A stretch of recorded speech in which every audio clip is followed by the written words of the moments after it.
The glass didn't fall by accident. It was nudged, knocked just enough to spill, not shatter, but land perfectly in Celina Moore's lap.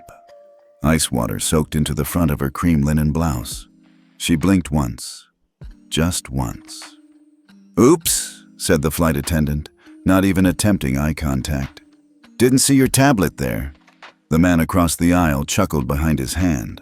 "This isn't Coach, sweetheart," he added, his voice smooth with cruelty. "Maybe try row 32. Celina didn't move. She reached down, slowly wiped the tablet screen with the corner of her scarf, and looked up. Dead center into the eyes of Rebecca Vaughn, the lead flight attendant. "You'll need to return to your assigned seat," Rebecca said crisply. "First class is reserved for—" Celina finished the sentence for her, voice soft and razor-sharp. "People who look the part?" Rebecca hesitated, smiled, tight-lipped. "People with verified bookings." "I have one." "Well then," Rebecca said, louder now for the cabin to hear, "we'll need to see your boarding pass. Again. Before we go further, tell us where you're watching from. Because if you've ever been told you don't belong, this story was written for you. And in 10 minutes, this plane will learn who Celina Moore really is." Celina unfolded her boarding pass calmly. No rush, no apology. She handed it over. Rebecca barely glanced at it before scanning it again on her handheld device. The screen turned green. Valid. Her smile didn't. "These scanners glitch all the time," Rebecca said, forcing a casual laugh. "You can never trust technology, right?" She looked back at the man in 1A, the one who knocked over the water, and gave him a knowing look. He grinned. "Guess she finessed her way up here," he muttered, not bothering to lower his voice. "Should have worn a real watch, lady." Celina's eyes dropped briefly to his wrist. Cartier, maybe fake. Then back to Rebecca. "That'll be all," she said. But it wasn't. Not yet.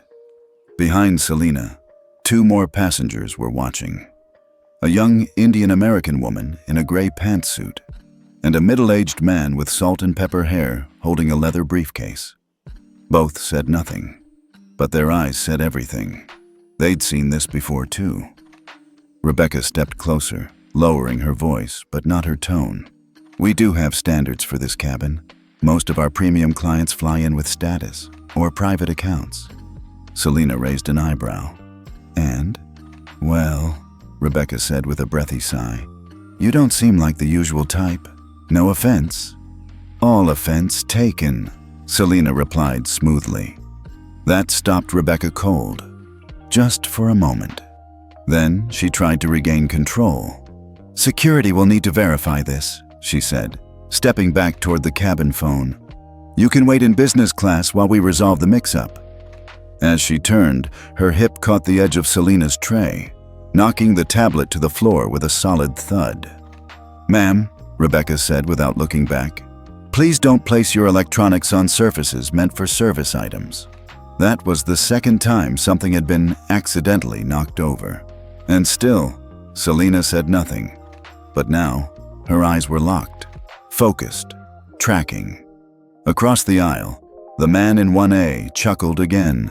"I'm just saying, I know what money looks like," he smirked. "And that scarf ain't it." He leaned toward the woman next to him and whispered. She probably clicked the wrong seat on one of those discount apps. The woman tried to smile, uncomfortable. Celina bent down, picked up her tablet, and wiped it dry again. Then, without speaking, she tapped the lower corner of the screen.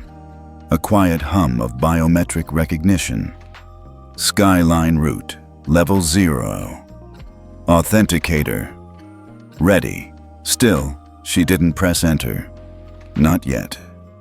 3 rows back, the Indian-American woman, her name was Priya, but no one here bothered to ask, whispered to the man beside her. I think I know who she is." He looked at her. "Who?" "I saw her name on a keynote list last month. Dubai Aviation Summit. Something about global runway rights." "You sure?" Priya nodded slowly. "Her name's Dr. Celina Moore." "Wait." The final key, Celina Moore? I think so. The man sat back, watching. Suddenly, things felt heavier. Rebecca returned with a second flight attendant and a quiet murmur into the intercom. "Security is on standby," she announced loud enough for everyone to hear. "We're addressing a verification issue in first." Celina didn't even look up. She simply placed her hand over the tablet and whispered under her breath, "Execute Sky Ethic Degradation Protocol, Tier 2. The screen flickered once, then glowed green. Authentication complete. 3 major hubs. Access suspended landing rights. 1.1b. Frozen. And with that, everything beneath this plane, all the airports, all the routes, all the access, began shifting. Inside the plane, silence. No one knew yet. But the sky had just started closing its doors. Rebecca leaned over again. "I'm giving you one last chance," she said, her tone now biting. "Stand up, or I will have you escorted out." Celina looked up. "I suggest you sit down." "What?" Rebecca blinked. Celina's voice didn't rise, but it cut through like frost. "I said sit down, before this plane loses more than its reputation." That's when the cockpit phone rang. Rebecca answered. Her eyes widened. Then her face drained. She turned toward the aisle, murmured something unintelligible, and stepped away. The second attendant followed, clearly rattled. Across the aisle, the man in 1A adjusted his jacket, then leaned forward. "Wait," he said to Priya. "You're telling me that's her?" Priya nodded again. "She owns the system that tells this plane where it's allowed to land." Celina sat back in her seat, tablet on her lap, eyes closed. She wasn't just sitting in first class. She was sitting at the top of a system that now had the power to shut the sky around them. And in 10 minutes, everyone on this flight, from the arrogant in 1A to the stunned in row 3, would know exactly why that mattered. The silence didn't feel peaceful. It felt like tension hiding in a silk suit. Rebecca Vaughn stood near the cabin phone, fingers shaking just slightly as she pressed it into the cradle. Her lips were tight. Her gaze was darting. Not panicked, not yet, but definitely searching for something she could control. Celina Moore was no longer looking at her. She had already moved on. The sky was moving now. Airports were adjusting. And no one in this plane knew just how deeply their world had started to shift. Well, almost no one. "Hey," whispered the man in 1A to Priya. "You're sure that's her?" Priya swallowed, voice low. "Celina Moore. They call her the final key." "The final what?" "She designed the clearance system for 48 international airports," Priya whispered. "Skyline route. It's like the digital spine of where and how planes land." "You mean like just now, when Rebecca got that call?" Priya nodded. Across the aisle, Celina slowly folded her scarf and placed it neatly beside her tablet. Back near the cockpit, Rebecca was now deep in whispered conversation with another flight attendant. The tone was lower, more urgent, and suddenly, the casual air of superiority that had clung to her like perfume was beginning to wear off. But still, the script hadn't changed. She returned to Celina's row, a tight smile back on her face like stage makeup hiding bruises. "Ms. Moore," she said, the name still foreign in her mouth. "We're terribly sorry for the confusion. We had a manifest update issue earlier, that's all." Celina didn't blink. Rebecca continued, forcing a laugh. "Honestly, technology these days, right? You'd think they'd figure out how to keep systems straight by now." Celina tilted her head slightly. "I thought you didn't trust technology." Rebecca froze, just for a second. The man in 1A caught that moment. He smirked. "She burned you on that one." Rebecca straightened, attempting composure. "Of course, if there's anything we can do to make you more comfortable." "Sit down," Celina said. "Excuse me? Your shift is over, you just don't know it yet." At that moment, the cabin lights flickered. Just once, and then dimmed to cruising mode. But the mood in first class didn't settle. People weren't drinking, They weren't relaxing. They were watching. Celina wasn't the one who looked out of place anymore. Meanwhile, in Doha, Frankfurt, and Abu Dhabi, ground control teams scrambled. Automated notifications from Skyline Route had red-flagged Orion Skyfleet as ethics non-compliant, pending clearance suspension. The protocol had gone live only 5 minutes ago, but already 3 major hubs had withdrawn landing access temporarily. One of them, Abu Dhabi International, was the destination of this very flight. The system didn't ask permission. It didn't issue warnings. It followed the final authenticator's orders. And today, that authenticator was seated quietly in 1D. Inside the plane, the shift wasn't obvious. Not yet. But the crew was rattled, and passengers felt it in their bones. The woman in 2B, an elegant older woman in a silk blouse, turned to Celina with a small nod. She didn't say anything. She didn't need to. She was old enough to know when a storm had arrived in silence. Celina returned the nod, just once.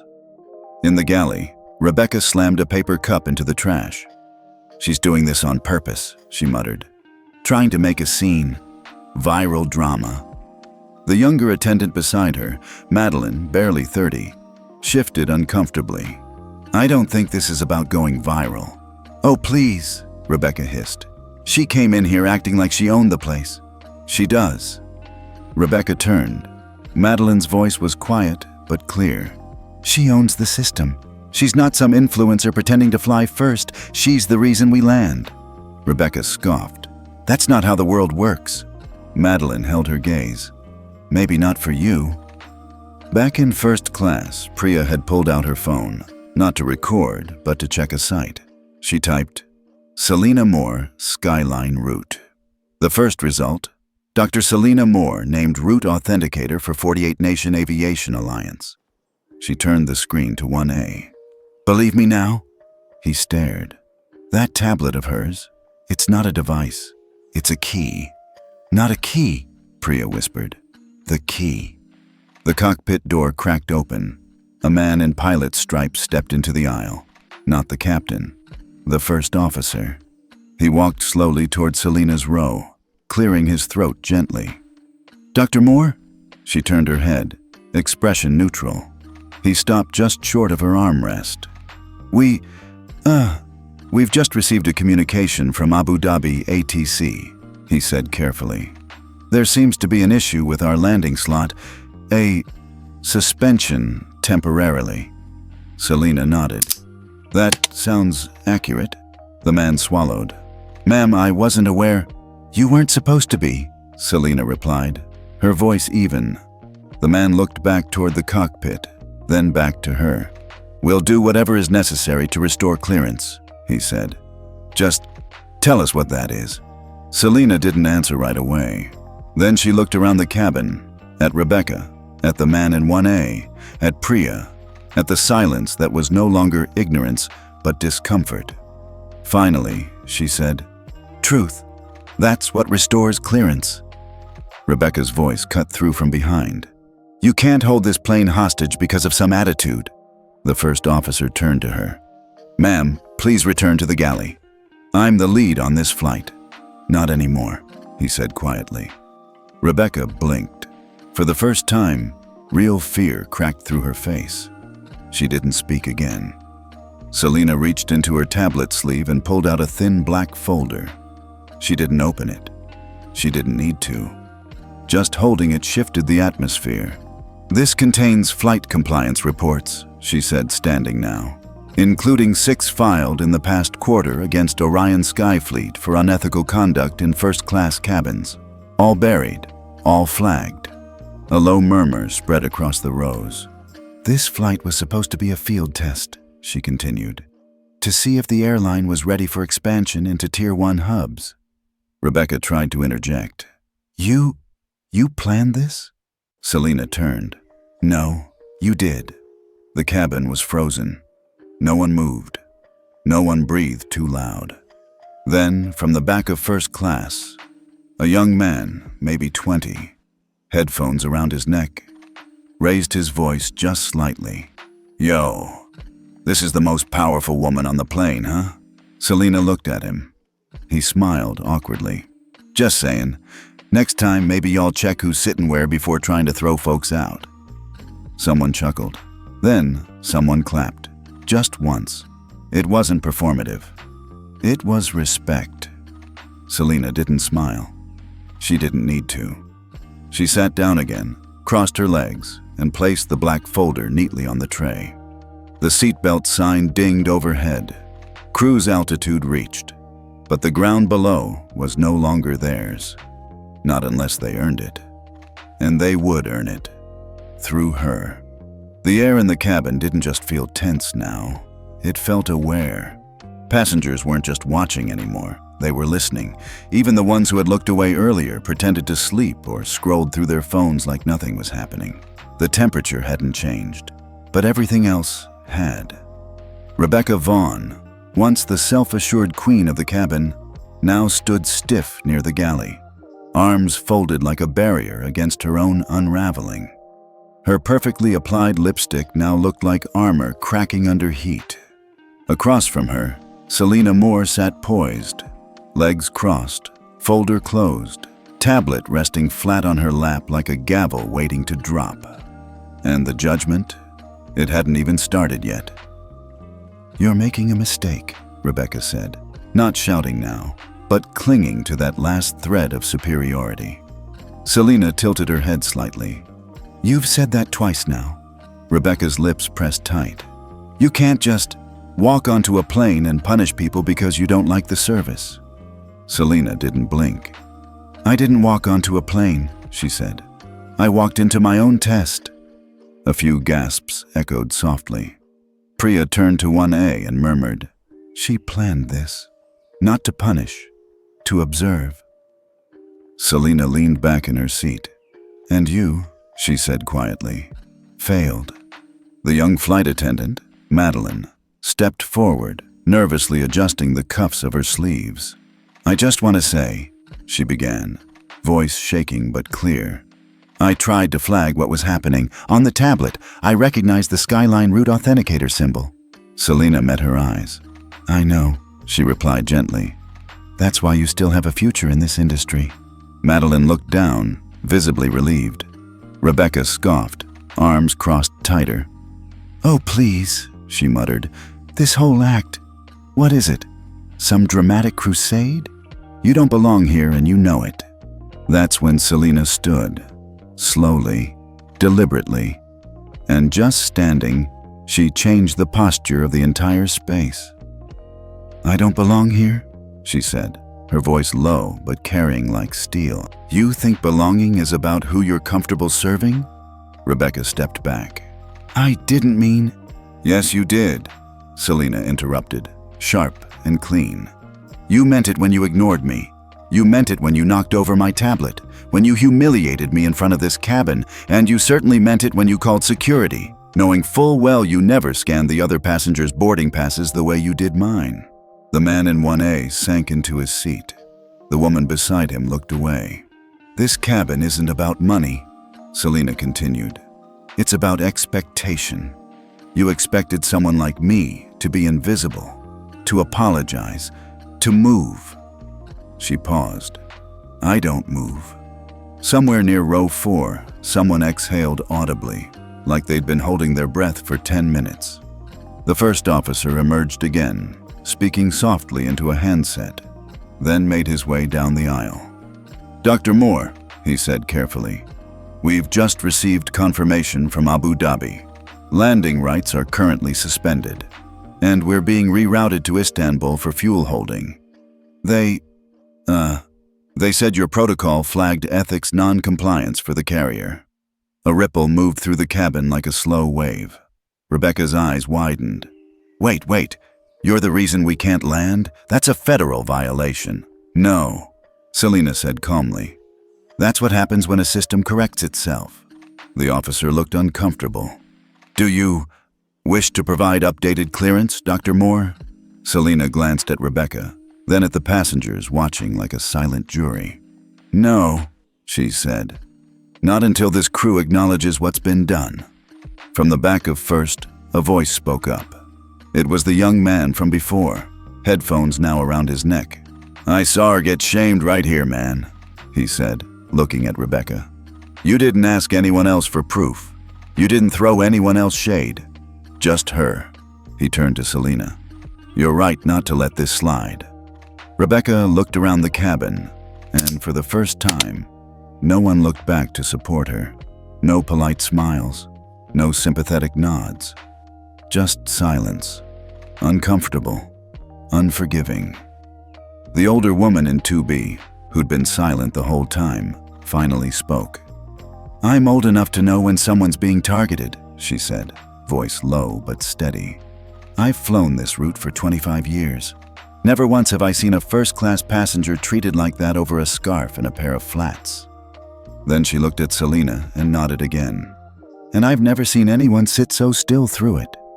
The first officer cleared his throat. "Ma'am?" he asked Celina gently. She turned back to him. "I will restore clearance when the cabin crew, specifically Ms. Vaughn, issues a formal acknowledgement of misconduct and bias." Rebecca's jaw dropped. "You're kidding." Celina raised her brow. "Do I look like I'm joking?" A pause. Then, slowly, Madeline stepped forward and turned to Rebecca. "She's right." Rebecca turned sharply. "Excuse me?" "You didn't just enforce policy," Madeline said, growing braver. "You enforced assumption. You called security on a black woman sitting in the correct seat because you didn't like how she looked in it." The man in 1A looked away again. Priya nodded in silent agreement. Rebecca's eyes welled, not with guilt, but with panic. She turned to the first officer. "This isn't fair." "Neither was what you did," he replied. And then, something no one expected happened. Rebecca's voice cracked. "I just thought she didn't belong here." Her words trailed off. No one said anything, because the damage was done. Celina turned to the first officer. "Clearance restored," she said simply. The officer spoke into the handset. "Protocol override confirmed. Abu Dhabi approach slot restored." A soft chime rang through the plane. Altitude adjusted. Route corrected. But the cabin? Still frozen. Celina sat again. This time, not in defense. In decision. The folder still rested on her tray. Her tablet glowed faintly. She tapped once. Sky Ethic Flight Report filed. Orion Skyfleet. Case number 302B flagged. Internal audit pending. Recommended. Staff retraining. Cultural bias protocol. The woman in 2B whispered across the aisle. "Ma'am, thank you." Celina looked up. "Don't thank me," she said softly. "Hold the next one accountable." As the plane cut through clouds, leaving Zurich behind and heading into Gulf airspace, passengers sat straighter. Not because they were told to, but because they just witnessed what real power looked like. Not loud, not flashy, but immovable. Like a runway that could vanish beneath your wheels, unless you earned the right to land. The descent began with the quiet ding of the cabin chime, but there was nothing quiet about the mood in first class. No one had touched their meals. No one had asked for a drink in 20 minutes. Even the man in 1A, who once couldn't keep his voice below a smug chuckle, now sat rigid, arms folded, lips tight, eyes forward. The arrogance had left the cabin. What remained was gravity, the kind that didn't come from altitude. As the plane drifted lower into Gulf airspace, the first officer returned with another update. His voice was steadier now, but the tension in his shoulders said everything. "Dr. Moore," he began, "we've been granted landing clearance back at Abu Dhabi, effective immediately. Tower instructions confirm reroute is lifted. Skyline route override accepted." Celina didn't look up from her tablet. She just nodded once. "Good," she said. "Let them know we'll be arriving with a statement." The officer raised an eyebrow. "A statement?" Celina met his gaze, firm. "This flight isn't just landing. It's arriving with accountability." He swallowed and nodded again. "Understood." In the galley, Rebecca Vaughn sat on a metal jump seat, hands clasped tightly between her knees. Her face was blank now, not from calm, but from collapse. She hadn't said a word since Madeline spoke against her. She hadn't been able to. Every time she opened her mouth, someone else in the cabin would glance her way with a look that said, "We heard it, we saw it, it's over." And it was. As the plane began its final descent, the lights dimmed slightly, signaling passengers to stow their belongings. But no one moved. They were waiting for something. A moment, a verdict, a truth. And Celina Moore was ready to give it. She stood just before touchdown, not dramatically, not to grandstand, just to speak, plainly, clearly, while the sky still cradled the truth she had carried the entire flight. "Some of you might think this ends with a landing," she began, her voice even but undeniable. "But it doesn't. Not for me, and not for this airline." A few passengers shifted, eyes locked on her. "This wasn't about a seat," she continued. "It was never about a boarding pass or a booking number. It was about how easily you assumed I didn't belong here." She paused, letting it hang, letting it hit. "You thought I was mistaken, or lying, or pretending, all because I wore linen instead of labels, all because I chose silence over spectacle." She looked toward Rebecca, who couldn't meet her eyes. "You didn't ask anyone else for proof of purchase. You didn't knock anyone else's tablet off the tray. You didn't pour water in anyone else's lap." Gasps echoed again, not because the passengers were shocked it happened, but because they hadn't realized how much they'd normalized it. "I've been flying this route for 15 years, Celina said, "and not once has the turbulence come from the sky. It's always been from the people who think they own it." Her voice remained steady. "This airline failed today, not because of the weather, but because it never learned how to land with dignity." The plane touched down a few moments later, the soft thud of wheels on tarmac signaling more than arrival. It was a shift in ownership, in perception, in power. They were no longer flying above consequence. They were landing in it. When the doors opened, ground agents didn't just greet passengers. They boarded. 3 uniformed personnel stepped into first class, flanked by 2 internal operations officers from Orion Skyfleet. The first officer approached them, handing over a printed statement. Then he motioned toward Celina. The lead officer nodded. "We're here at her direction." Gasps stirred again. Someone whispered, "She really does own the system." No one doubted it now. A tall man in a Navy Orion blazer, executive tier, stepped forward, nervous smile already in place. "Dr. Moore," he began, "on behalf of the company, I'd like to apologize." Celina raised a hand. "Stop." He froze mid-sentence. "You're not here to apologize," she said. "You're here to receive the incident report and to acknowledge in front of every witness what happened on this plane." He hesitated. She turned to the crowd. "Because if no one says it out loud, it just becomes a ghost. Something we pretend didn't happen. Something we let happen again." The executive cleared his throat. He looked down, then up. "In accordance with protocol, Orion Skyfleet acknowledges a breach in ethics and passenger treatment standards aboard Flight 803. The airline accepts full responsibility and will comply with any and all corrective actions mandated by Skyline Route and Clearport Gateway." A stunned hush, then a quiet murmur of agreement. Celina nodded once. "Thank you." She turned to Rebecca. "I suggest you step forward too." Rebecca didn't move. Madeline stepped beside her. "It's time," she said gently. Rebecca's voice, when it came, was barely audible. "I misjudged a passenger based on appearance. I let bias inform my behavior, and I failed in my duty as a representative of this airline." Celina tilted her head. "Is that it?" A pause. Then, Rebecca's eyes watered. "And I'm sorry." Celina didn't smile. She just said, "That's how you land, with humility, not just protocol." As passengers began to gather their belongings, no one rushed, no one pushed. They filed out slowly. like they were walking through something sacred, or perhaps something broken that had just begun to heal. At the jet bridge, a small crowd had gathered: journalists, internal auditors, and ethics officers from the International Aviation Oversight Bureau. But Celina didn't stop for cameras. She didn't speak into microphones. She paused only once, to address a teenage girl standing near the window, her mother's hand wrapped tight in hers.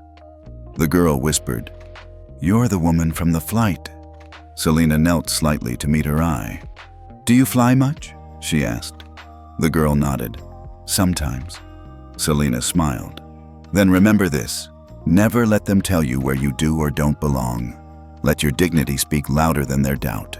The girl beamed. "I want to be a pilot one day." Celina stood up. "Then one day," she said, "you'll be the one setting the rules for the sky." As she walked down the terminal, calm, steady, the whispers turned to applause. Not loud, not performative, but meaningful. The kind of sound that meant, we saw it, we learned, we're changed. Outside, 3 private black sedans waited on the tarmac. Not for show, for transition. Celina was no longer just a passenger. She was the reason future passengers would never be treated that way again. And as she stepped into the car, her assistant Carla's voice came through her earpiece. "Full report submitted. Orion's Tier 1 certification is now under review. 3 other airlines have requested copies of the Flight Justice Charter." Celina exhaled once, calm. "Good," she said. "Tell them next time. We won't wait until landing." Celina Moore didn't go home after the flight. She didn't rest. She didn't even change her clothes. She walked straight into the control room at Clearport Gateway, the most secure aviation coordination center in the Gulf region. The moment she stepped through those doors, the atmosphere shifted. Technicians sat up straighter. Analysts turned off side conversations. Even the clock on the wall seemed to tick louder, like time itself understood the gravity of what was about to unfold. "Status?" she asked, walking toward the ethics compliance dashboard. Her chief ops officer, Idris, stood by a console with 3 monitors stacked vertically. Each showed a live heat map of aviation ethics scores across 48 international airports, green, yellow, and red pulses dancing across the screen like a heartbeat. "We've downgraded Orion Skyfleet's ethics tier to orange," he said. "But if you approve the protocol, we can initiate immediate degradation to red across 3 partner airports." Celina nodded slowly, reading the data. "Which 3? Munich, Singapore, and Vancouver. All 3 operate under the Skyline Route Agreement. We control clearance permissions through the ethics gateway." Celina folded her arms. "Then activate it." Idris hesitated. "Just to confirm, this will suspend all Orion aircraft landings at those airports, effective within the hour." "Good," she said. "Let them feel turbulence where it matters." He tapped a biometric key and entered the code, S Ethics 01RF. Across the monitors, red pulses flashed over 3 cities. A message blinked on the internal terminal. "Landing clearance revoked. Non-compliant ethics tier triggered." Within 27 minutes, Orion's legal team sent the first email. Within 32 minutes, a partner airline, Astra Wings, requested an emergency meeting, fearful of collateral damage. They had shared 3 recent codeshare flights with Orion. Within 41 minutes, the Wall Street Journal published a breaking news alert. "Ethics breach grounds Orion flights. Black CEO behind 1.1B. Freeze identified as aviation protocol architect." And just like that, the silence broke. Inside her office, Celina watched as headlines spun across 4 continents. CNN International, powerful backlash in the skies. Dr. Celina Moore shuts down 3 airports over discrimination scandal. BBC News, grounded by ethics, airline industry faces reckoning after VIP incident. Al Jazeera, Clearport Gateway flexes global power in response to racial bias. Fox Business, ethics or overreach? 1.1B in landing rights, frozen by single executive. Celina wasn't surprised by the framing, but she was prepared. Her phone buzzed. A message from her in-house counsel. FAA Compliance Board wants a briefing in 6 hours. International Civil Aviation Org wants in. Should we prep talking points? She replied instantly, no talking points, just truth. They'll feel it more. At 1:17 p.m., the Board of Governors at Orion Skyfleet held an emergency Zoom session. All 9 members joined, minus 1. That missing seat? It was now vacant, because Rebecca Vaughn, the senior in-flight trainer, had officially resigned. Or rather, she had been tactfully removed and offered a soft landing in the form of a silent exit and revoked benefits package. But that wasn't enough. Not for Celina. She wasn't looking for apologies. She was building precedent. In her next executive memo, which went out to every major airline operating under the Skyline route framework, she issued the following directive. Effective immediately, any act of passenger discrimination, harassment, or profiling that triggers a red flag event will be met with the following consequences. Immediate ethics downgrading cross-border suspension of landing rights. Public disclosure of violation on the Global Fair Skies Registry. No appeal process will be entertained unless accompanied by verified reform metrics and internal disciplinary action. That document would later be known as the Moore Memorandum, and within 24 hours, 19 airlines had requested copies. Within 48 hours, 6 airports offered to pilot Celina's Flight Justice Index, a scoring system she had been quietly building for months. And just like that, the system she had once designed to monitor ethics became a system to enforce it. Back at the Clearport lobby, her assistant Carla brought her a fresh change of clothes. Crisp navy suit, white silk blouse, low heels. Celina took 5 minutes to clean up, recenter herself, then walked into the media briefing room. Over 40 journalists sat packed in, but she didn't offer a monologue. Just one short, piercing sentence. The sky is not neutral if the ground rules are rigged. Silence. Then shudders. Pens. Breathless notes. During Q&A, a reporter from the New York Times asked, Dr. Moore, some critics say this was a personal overreaction, a single crew member, a moment of misjudgment. Why escalate it globally? Celina didn't flinch. If a surgeon leaves a scalpel in a patient, is it a moment of misjudgment? She asked. Or malpractice? The reporter blinked. Celina continued. What happened to me wasn't isolated. It was permitted. It was routine. That's what makes it dangerous. She paused, then added, and I didn't escalate it globally. I just stopped letting it stay invisible. As she left the room, a group of interns and young staff members clapped quietly. One of them whispered, She changed the way we fly. Celina didn't smile. She simply said, We're not done yet. That evening, as the sun dipped behind the skyline, her team ran a final report. Result: 1.1b in landing rights, frozen 3 airports suspended cooperation. 4 more airlines under ethics review. FAA requested formal integration of Flight Justice Index for 2026 policy cycle. Celina stood on the rooftop of Clearport, overlooking the glowing runway lights below. Aircraft continued to land, some hers, some competitors, but the air felt different. Not because the wind had changed, but because now it had rules written by someone who knew what injustice smelled like at 30,000 feet. And for the first time in decades, Celina Moore didn't just run infrastructure, she ran accountability. The glass conference room at Clearport Gateway had never been this full. Not during merger season, not during crisis drills, not even when Elysium Airspace Holdings launched their revolutionary autonomous routing system in 2022. But today, every seat was taken, because Celina Moore wasn't just hosting a meeting, she was rewriting how the skies worked. A screen behind her displayed the title in large clear letters, Flight Justice Charter. Ethical Compliance Standards for Global Passenger Aviation. Beside her stood legal advisors, AI ethics experts, and former FAA compliance officers. now quietly employed by Celina.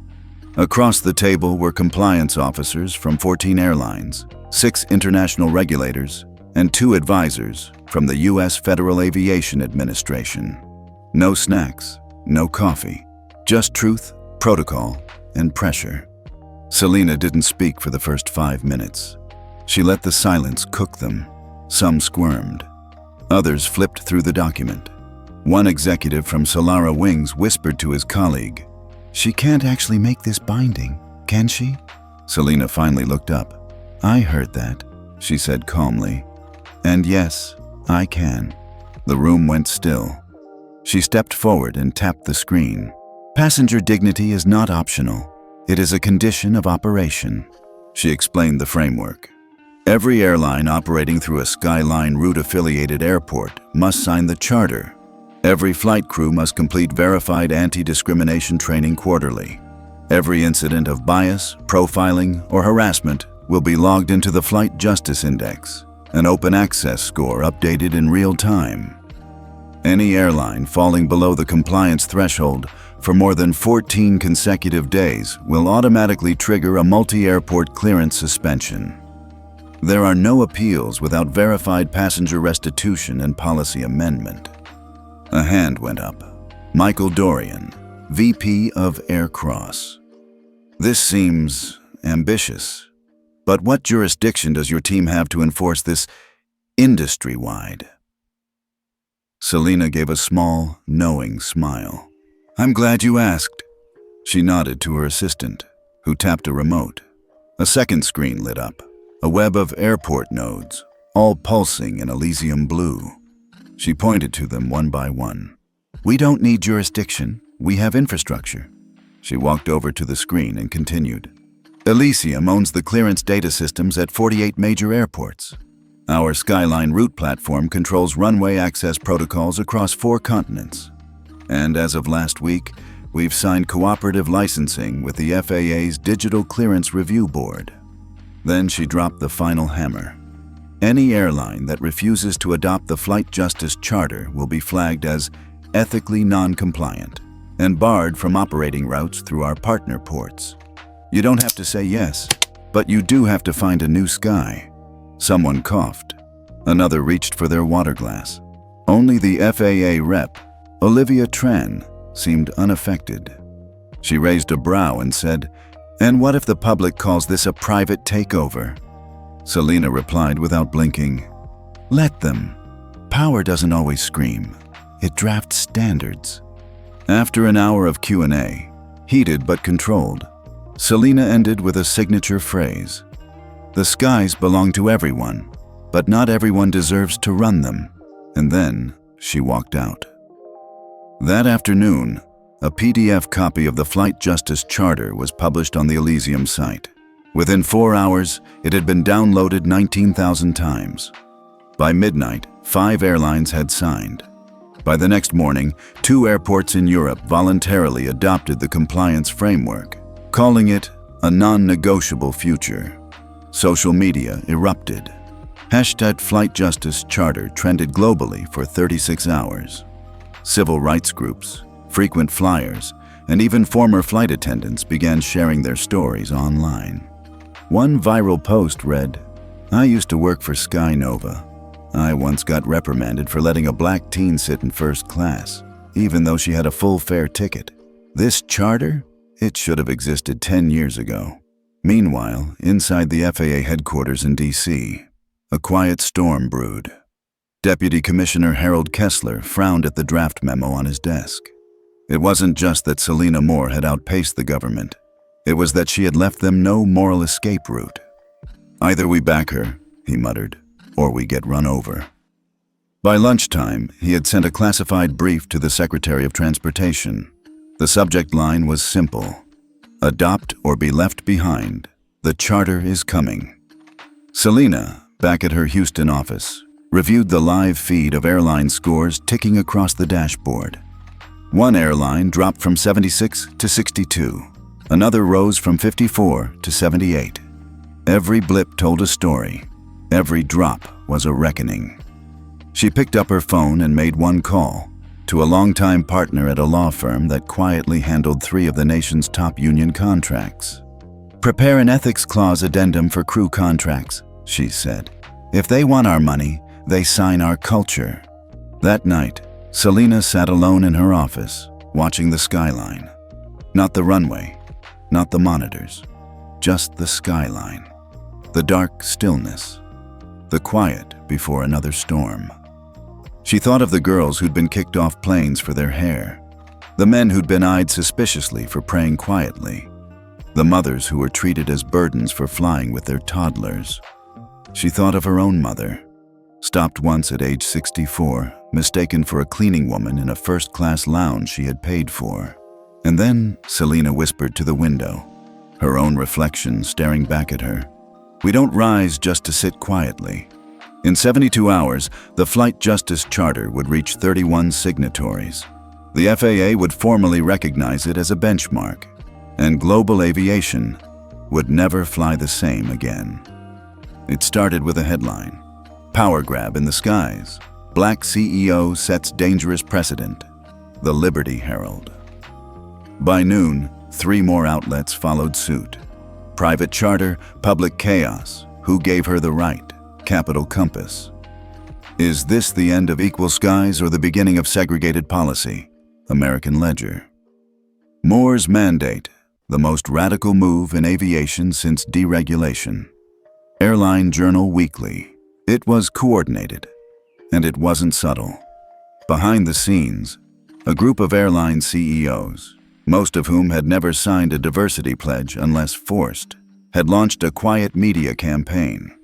Their goal was simple: discredit Celina Moore, make it about ego, make it about overreach, make it about her race, without saying it. At a private fundraiser in DC, a senior lobbyist was overheard saying, "She's not regulating, she's retaliating." Another quipped, "You give one woman too much digital runway access, and now she thinks she's the FAA." Laughter. Glasses clinked. Smug nods. They didn't realize someone else at that table was recording. And by sunrise, that clip was everywhere. Twitter, TikTok, Reddit, CNN, even Facebook moms shared it. One woman with too much access? That's not concern. That's coded fear. The public wasn't just watching. They were choosing sides. And Celina? She didn't say a word. She let them talk. But her silence wasn't empty. It was strategy. Because while the critics scrambled to attack her in editorials, she quietly released the first Flight Ethics Transparency Report. A clean, easy-to-read data brief showing airlines that signed the charter saw a 43% drop in passenger complaints within 14 days. Minority and disabled passenger satisfaction scores increased by 51%. Crew de-escalation incident reports dropped 37%. CNN picked it up with the headline, "Flight Justice Works. First Report Silences Skeptics." But what truly cracked the backlash came from somewhere no one expected: the flight attendants themselves. A former veteran crew member named Lorraine Beckett, who'd worked 26 years across 5 airlines, posted a heartfelt video on YouTube. "I've seen what happens when people like me speak up," she said. "We get shut down, threatened, blacklisted. But now we've got a scorecard that protects us." Celina didn't just create a standard for passengers. She created a shield for crews who do the right thing. The video hit 3.4 million views in 2 days. Then came the veterans. A retired Air Force Colonel, James Lee, wrote an op-ed. "The treatment Celina faced wouldn't fly on any military aircraft I ever served. In the military, discrimination is a liability, not a policy." Other military leaders followed suit. By week's end, 17 retired officers signed an open letter supporting the charter, calling it the moral equivalent of the Geneva Convention for Modern Aviation. Then the dominoes fell. JetPath Alliance, a progressive airline tech group, added the charter to its board-level compliance framework. 2 Fortune 500 CEOs, including one from the finance sector, publicly praised Celina for doing what regulators refused to. Deltafly, one of Orion Skyfleet's fiercest competitors, quietly signed the charter and announced it would pilot the ethics system on 60% of its flights. Meanwhile, conservative media tried to fight back. They ran footage of Celina in boardrooms, giving keynote speeches, standing beside men in suits. One anchor said, "She's too polished, too careful. Maybe this isn't justice, maybe it's just power dressed up in policy." But for the average viewer, that was the wrong take. One elderly viewer from Arizona wrote into a station with a brutal clapback, "Since when is being prepared a bad thing? I'd rather trust someone polished with my life at 35,000 feet than someone sloppy with a pilot's license." The public wasn't buying the smear. Instead, they started buying flight justice merch, t-shirts, stickers, hats. All proceeds went to a travel equity fund Celina had quietly launched to support families previously removed from flights due to profiling. By the second week, #I Stand With Celina had over 2.1 million tags. One tweet summed it all up. "The same people mad at Celina Moore are the ones who think politeness fixes racism at 35,000 feet. Celina didn't gloat. She stayed the course. One night, as she walked into the Clearport server room, her lead systems engineer, Keshia, stopped her. "Ma'am, something happened with the charter site." "What?" "It just passed 1 million unique downloads." Celina blinked. She hadn't expected that. Later that night, she sat in her car, alone. No interviews, no cameras. Just her, the dashboard glow, and the hum of her own thoughts. She opened her old inbox, the one she hadn't checked in years. Buried beneath spam was a 7-year-old email from her mother, before she passed. "I know they'll try to erase you. Just make sure they have to erase a system." Celina exhaled, then whispered to herself, "Now they'll have to delete the sky." The video clip was just 22 seconds, but it was enough. A father, black, mid-30s, holding his 7-year-old daughter's hand, stood at the gate of Orion Skyfleet Flight 442, both holding first-class tickets. The gate agent glanced at their tickets, then shook her head. "You people keep trying this. Economy is that way," she said, without even scanning them. The father politely responded, "We paid for these seats." But before he could finish, 2 security guards stepped in. They escorted them away like criminals. The daughter clutched her teddy bear tighter. She didn't cry, but her silence screamed louder than any protest. The clip was posted by another passenger, an older white woman who had been standing in line behind them. "I saw it with my own eyes," she wrote. "This wasn't confusion. It was contempt." Within 2 hours, the video hit 3.1 million views. Within 4, it reached the Flight Justice Index. But by then, something else had already triggered. Inside Clearport Gateway's monitoring hub, a screen quietly flashed red. "Violation detected. Tier 1 discriminatory action. Flight 442, Orion Skyfleet. Ethics score dropped from 67-42. The Skyline route system had flagged the incident automatically using behavioral sentiment mapping and biometric bias detection, features Celina's team had installed just weeks earlier. They weren't just relying on reports anymore. They were watching in real time. Celina was in her office when the alert came through. Her chief compliance officer, Marcus, walked in with his tablet. "You're going to want to see this." She took one look and closed her laptop. "Has the footage been verified?" "Yes. Multiple angles. Time-stamped. Internal audio picked up slurs too." Celina didn't blink. "Good. Initiate auto-sanction protocol." 3 clicks. That's all it took. Within 5 minutes, 3 airports removed Orion Skyfleet from priority landing schedules. 120 alums in pre-cleared clearance credits were frozen. All routes under Skyline Route Network were flagged pending ethics review. The flight hadn't even taken off, but the damage had. By the next morning, Orion Skyfleet issued a statement. "We are reviewing the incident. It does not reflect our values." The public wasn't having it. One viral comment read, "You don't review racism, you remove it." Celina didn't say anything on camera. She didn't need to. The system spoke for her. Behind closed doors, Orion's board scrambled. An emergency call was scheduled with the FAA, but the FAA didn't budge. Their new response? If you signed the charter, you agreed to enforcement. The CEO of Orion slammed his fist on the table. She's making herself judge and jury. No, said the legal advisor. You signed her courtroom. Meanwhile, the father from the video, Darius Nolan, a software engineer from Atlanta, was tracked down by a news anchor. He declined interviews, but he allowed one quote to be printed. I wasn't angry for me. I've seen worse. I was angry because my daughter's first memory of first class was being told she doesn't belong. Celina saw the quote late at night and sat in silence.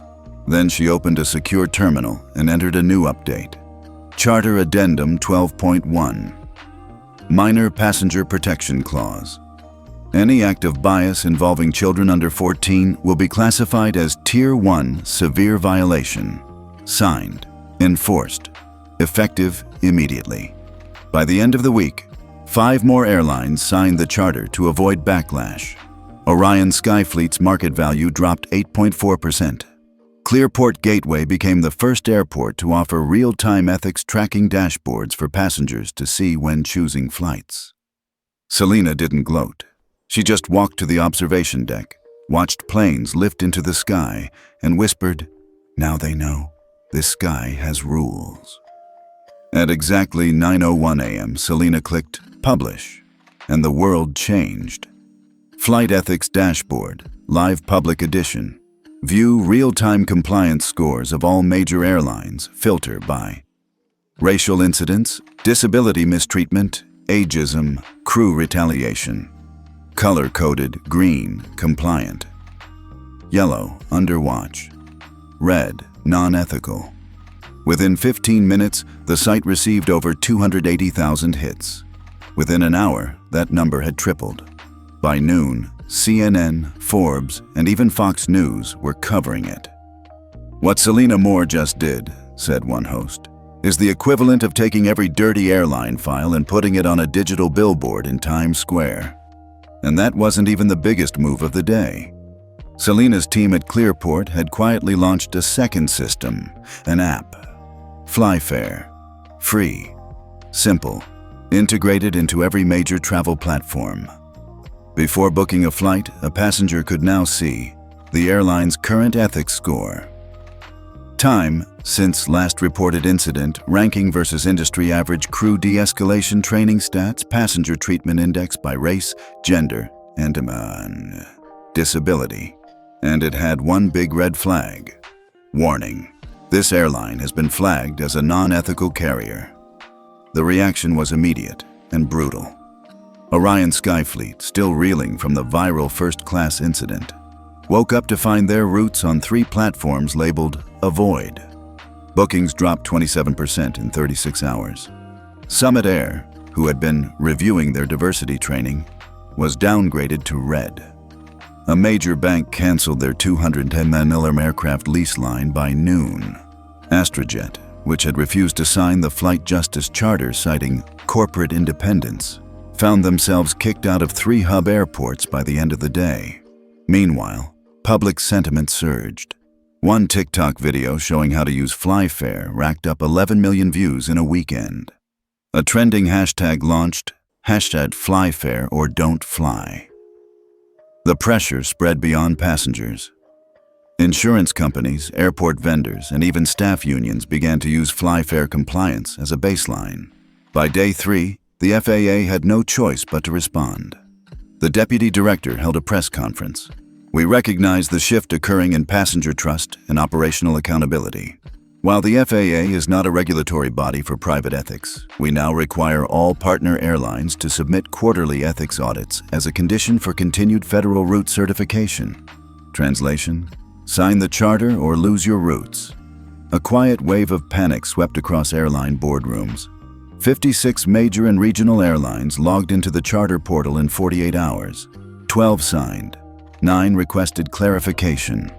The rest? They waited and watched the market punish their hesitation. On day 5, Celina received a call. Not from a journalist, not from a politician, but from the CEO of a major international booking site. "We want to integrate FlyFare directly. No opt-outs for airlines. If they want to be listed, they show their score. No exceptions." Celina nodded slowly and smiled. That same day, she met quietly with a small team at the Department of Transportation. They were reviewing her public dashboard and asking technical questions. One of them, a senior federal systems engineer, looked at her and said, "You know what you've done, right? You've created the FAA's ethics layer without needing the FAA." Celina said nothing. She didn't need to. In a quiet press statement released at 6:12 p.m. that night, 21 major U.S. airports, including LAX, JFK, and O'Hare, jointly announced, "Beginning next quarter, we will only grant peak time access and federal infrastructure incentives to carriers who are signatories of the Flight Justice Charter or demonstrate equivalent compliance under the Skyline Route framework." And just like that, Celina Moore's system was no longer just policy. It was infrastructure. Her assistant, Keshia, came in that night holding a bottle of tea. "You good?" Celina just stared out the floor-to-ceiling windows of her office. The clear port lights below glowed steady, like a constellation of runways. "It's not over," Celina said quietly. Keshia chuckled. "Not even close. But they know now." Celina turned, face still calm. "No," she said. "Now they have to comply, and they have to show it." In the weeks to follow, FlyFare crossed 10 million downloads. Passenger behavior changed. People checked ethics scores like they checked weather. And more importantly, the airlines changed. Not because they wanted to, but because they had to. And in the quiet, commanding style Celina always led with. Justice didn't shout. It updated itself automatically. On the surface, everything looked calm. Airlines were adjusting. Passengers were cheering. The media kept calling it the Sky Reform. But underneath, a storm was brewing. It started with a quiet email chain. Subject: Charter resistance, internal discussion only. 6 airline CEOs, 3 legal counsels, 1 foreign investment advisor. They didn't name Celina directly, but they all knew who the target was. "This charter undermines our operational discretion. We are being extorted under the guise of ethics. We should consider legal action against Clearport Gateway and Skyline Route for overreach." They didn't realize Celina had already predicted this. 2 months earlier, during the early design phase of the charter rollout, Celina had insisted on embedding a feature in Skyline Route that raised eyebrows even in her own team: behavioral resistance detection, BRD. The idea? Track which airlines weren't just ignoring the charter, but actively trying to sabotage it. It wasn't illegal. After all, Skyline Route was a private access system. The airlines had signed user agreements. And the fine print? Consistent behavioral indicators of systemic non-compliance or internal resistance to ethics infrastructure may result in dynamic adjustment of trust scores. In short, you try to fight the system, you lose your access to the runway. By the second week of the resistance thread, Celina's dashboard began to light up. 3 airlines were flagged with elevated BRD scores. One had quietly diverted diversity training funds to legal contingency reserves. Another had submitted false ethics compliance logs to the FAA portal. A third was pushing talking points to lobbying groups, painting the charter as a politically motivated censorship campaign. Celina didn't respond. She didn't send warnings. She simply marked them. Risk tier upgraded, yellow, orange. Meanwhile, her internal Slack lit up with a code phrase. Flight 301 is preparing to taxi. Her staff knew what it meant, that Celina had greenlit a sequence. A sequence no one could stop once it began. Across 6 major Skyline Route integrated airports, subtle shifts began. Reduced priority for landing slot approvals, delayed fuel routing clearances, suspended access to real-time weather routing assistance. It didn't affect all flights, just enough to cause costly delays. Pilots didn't know. Gate agents didn't know, but upper management did, and panic followed. One CEO demanded a call with Clearport. He was told Celina was in a strategy session. Another tried going through the FAA. They redirected him back to Skyline Route. It wasn't federal territory. It was Celina's system. Private, precise, untouchable. On a rainy Tuesday, Celina walked into the Clearport Control Center and looked at the BRD dashboard.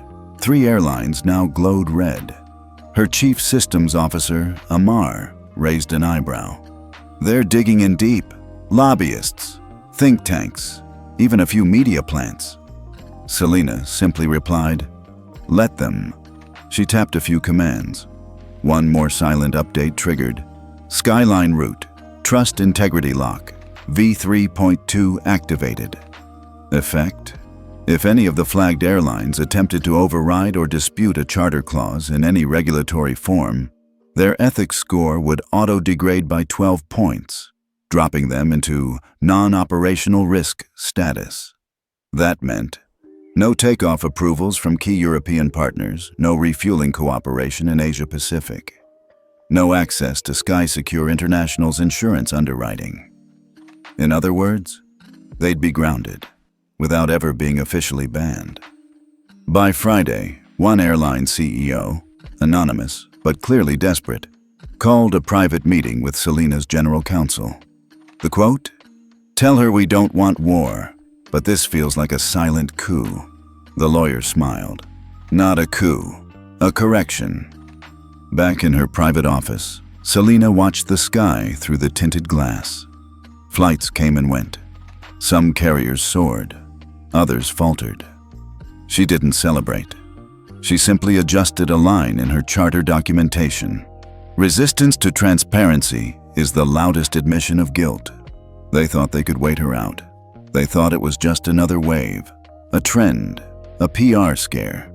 But by the end of the 3rd week, it became painfully clear to every executive, every federal official, and every airline regulator. This wasn't a trend. It was the new floor, and Celina Moore had built it under their feet. The final push came not from protest, but from pressure no airline could ignore. Insurance carriers began demanding Skyline Route scores in policy renewals. Credit underwriters flagged airlines not signed to the charter as high risk. And then came the knockout. The International Civil Aviation Organization, ICAO, announced that Skyline Route would be added as a recognized standard in their 2025 International Ethics Compliance Index. If your airline isn't verified under Skyline Route, said the ICAO ethics chair, you may face revocation of cross-border cooperation credentials. In simple terms, no ethics compliance, no international flying rights. And just like that, the holdouts folded. 37 airlines signed the charter in 72 hours. 8 more signed under conditional compliance. Even those who fought it hardest did so with silence and a shiver. They didn't get banners. They didn't get applause. They just avoided collapse. The FAA made their move too. Quiet, bureaucratic, but unmissable. A newly issued federal directive required all domestic U.S. airlines to report quarterly ethics reports, live Skyline Route integration logs, real-time passenger treatment escalations. Those failing to meet the minimum compliance threshold would lose priority access to federal infrastructure grants, airspace rerouting privileges, and TSA fast-track coordination. In other words, play fair or pay full price. Celina never gave a victory speech. She didn't go on CNN. She didn't tweet a word. What she did instead was simple. At 10 o'clock a.m., she logged into the Skyline Route console, updated the compliance index, and pressed Publish. A banner slid across the screen. Flight Justice Charter ratified, 91% industry adoption. Across the globe, digital billboards at major airports updated with new metrics. Ethics score, charter signatory status, passenger de-escalation rating, live transparency tracker. People noticed. People used it. And for the first time in decades, passengers felt like the skies weren't just safe. They were fair. That afternoon, Celina packed her briefcase. No press conference, no entourage. She simply booked a flight. Seat 2A, Clearport to DC. The airline? One of the last to sign the charter. She walked through the terminal like anyone else. Security greeted her by name, but she didn't stop. The gate agent nodded nervously, but Celina just smiled and scanned her ticket. No fanfare, no tension, just a quiet reminder of who now held the keys. Inside the plane, she settled into her seat. A flight attendant approached. Young, unsure. "Dr. Moore, Thank you." Celina nodded. "Do your job with dignity. That's all I ever wanted." As the plane lifted off, Celina looked out the window. Below her, runways crisscrossed like veins, an industry that had once ignored the voices of its most vulnerable, now ran on a system she'd built, not with outrage, but with order, not with revenge, but with rules, not with shouting, but with data. And somewhere, across 48 airports, 172 airlines, and millions of passengers, justice now traveled at 38,000 feet. 3 weeks later. The Grand Summit Hall at the International Aviation Ethics Forum, Geneva. Every seat taken, every major airline present, every regulator, every analyst, every voice that once tried to ignore her, now here, waiting. The screens around the room pulsed with data: skyline route compliance, passenger sentiment index, charter ratification timeline, ethics violations heat map, slowly fading into cool blues. And still, no opening speech, no announcement. The audience buzzed low, eyes flicking toward the stage. No one knew who would open, until a single door, near the back of the hall, clicked open, and silence fell. Celina Moore didn't enter through the VIP entrance. No escort, no press team, no media crew, just her. A navy blue coat, a soft gray scarf, flat shoes, eyes calm. She didn't walk fast, she didn't wave. But as she passed each row, people began to rise, row by row. Regulators, executives, pilots, technicians, even the ones who once lobbied against her charter. All of them rose, not out of obligation, but because they knew what she had done. Not by force, not by threats, but by building something they could no longer live without. She walked past the first row, nodded once to the front panel of moderators. Then she took a seat in the second row, far to the side. No placard, no spotlight, just a silent presence. And yet, not a single speaker began until they saw her sit. The moderator took the podium, cleared his throat, then paused. "I had a speech prepared," he said, voice catching. "But it feels a bit irrelevant now." A soft ripple of laughter, then quiet again. He looked down at his notes, then up again. Some reforms come from the top down, others from protest. But this, he nodded toward Celina's row, not daring to meet her eyes. This was precision, calm, relentless, ethical engineering. Then he stepped aside. No further introduction, just the screen lighting up with 3 words: passenger, dignity, protocol. The rest of the day moved with surprising ease. Panels reviewed integration best practices. Engineers showcased how Skyline route interfaced with old systems.